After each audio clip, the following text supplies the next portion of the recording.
It's the Week 3 edition of Football Friday. 2-0 Princeton getting set for the Ivy League opener this Saturday, 1 o'clock against Columbia. Cody Crucial with Tigers head coach Bob Surace. Coach, let's go back to Saturday against Bucknell. A couple of records that were either tied or fell. Start with Kevin Davidson. 7 touchdowns. Really impressive performance. Those 7 touchdowns, a new Princeton football record. The really impressive thing to me were the adjustments he made on the fly. And I'll go back to one play early where he steps over the line of scrimmage. Intentional grounding. He didn't make that same mistake twice. Yeah, and, there's some things he is doing exceptionally well. Some of it, he's not had a lot of experience playing games with us, and we're going to have patience with a few of those things.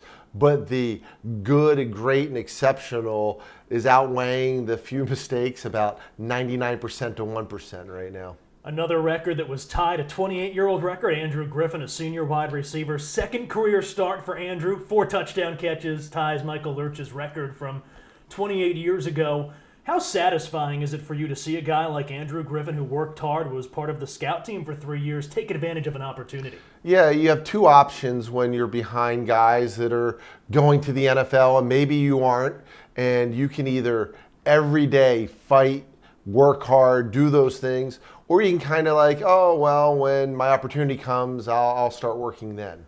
And our guys work hard every day. They are prepared and ready for when their opportunity comes. And it's a credit to him as a person. It's a credit to the guys who've coached him.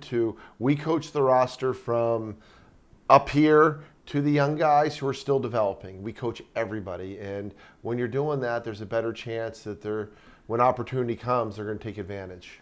Tell us about James Stagg. Didn't realize we had someone named James Stagg on the roster. Started kind of low on the depth chart coming into camp, and he goes out there, big sack to end the first half, and then an interception he nearly took back for a touchdown, tackled at the 1-yard line in the second half. 6'4", 240, big guy. I know a lot of big-time programs are looking at him as a tight end. Hockey background, just seems like a really interesting piece. Yeah, he is he's a guy we recruited really hard. And I think he had a great love for Princeton, but he wanted to go into the military. And unfortunately, he is a type 1 diabetic, and he was rejected from the Naval Academy. And, he was going through some struggles, and we got a phone call from them. Would you guys still be interested? And I love this guy. This guy's work ethic, his discipline, his talent, his intelligence. It was everything we want. And, fortunately, it worked out, and he's here now. He's one of our guys. He's a little bit older. He's more mature, and that's helped him move up the depth chart. You look at the depth you have up front, sort of the polar opposite of 2 years ago when you had that rash of injuries. How important is it with the pace that you guys play offensively to have a lot of bodies you trust on defense up front? Yeah, the best thing they can do is get 3 and outs. At the end of the day, I don't subscribe to the whole theory. Well, if you play fast, then you're killing the defense. No, the offense is supposed to score. The defense is supposed to stop them. And, we did not do well on 3rd downs early in the game.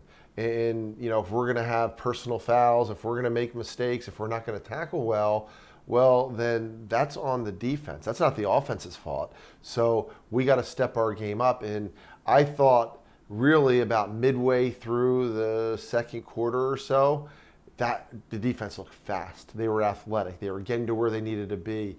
They made plays. We got interceptions. We look like a much better defense. And if we're going to have a shot this week, we got to get back to playing that way and even better. Columbia this week in the Ivy League opener, a home game, 1 o'clock coming up this Saturday at Princeton Stadium.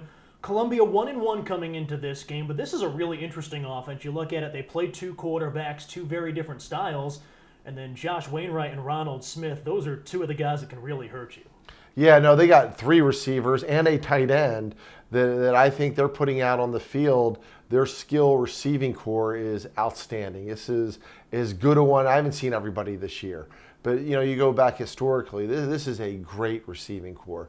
Running backs, they are big, athletic, strong, good finish. The offensive line averages about close to 300 pounds. It is a physical group. Veteran quarterback, really accurate and outstanding thrower down the field in Bean. And then Lenhart, we're number 12 from DeMatha Catholic. There's a lot of Lovett similarity in the way he leads, the way he runs, the physicalness to his game, the intelligence to his game, the ability to throw and pass, that dual threat ability. Princeton and Columbia coming up this Saturday, the Tigers Ivy League opener. Coach, thanks for a few minutes. Good luck. Absolutely. Thank you, Cody.